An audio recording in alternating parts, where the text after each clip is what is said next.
কলার পাতায় মানুষকে দাফন করা হয়েছে।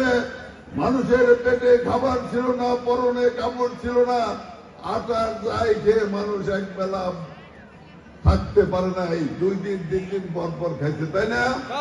মুরব্বীরা মনে আছে কি? কাজে এই শহীদ রাষ্ট্রপতি জিয়াউর রহমান যেদিন ক্ষমতায় আসলো, আপনাদের মনে আছে জিনিসপত্রের দাম একবারে কমে গেছিল না?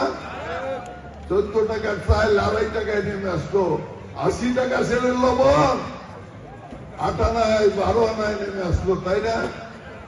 কাজে জিয়াউর রহমান সারা বাংলাদেশে এই দেশটাকে গড়ে তোলার জন্য একদিকে কৃষি উৎপাদন ব্যবস্থা 2 গুণ 3 গুণ করলেন, অন্যদিকে বাংলাদেশে মিল কলকারখানা গড়ে তুললেন। এইটা দেখে বিদেশিরা মনে করলো বাংলাদেশ যেভাবে জেগে উঠছে, এইভাবে যদি জেগে উঠতে থাকে, এই বাংলাদেশকে দাবিয়ে রাখা যাবে না।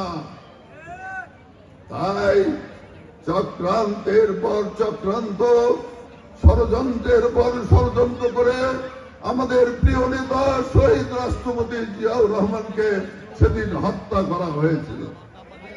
সারা বাংলাদেশ কেঁদে উঠেছিল, সারা বাংলাদেশের মানুষ জেগে উঠেছিল, এবং সেই দিন 7.5 কোটি মানুষ বাংলাদেশে ছিল, তাই না?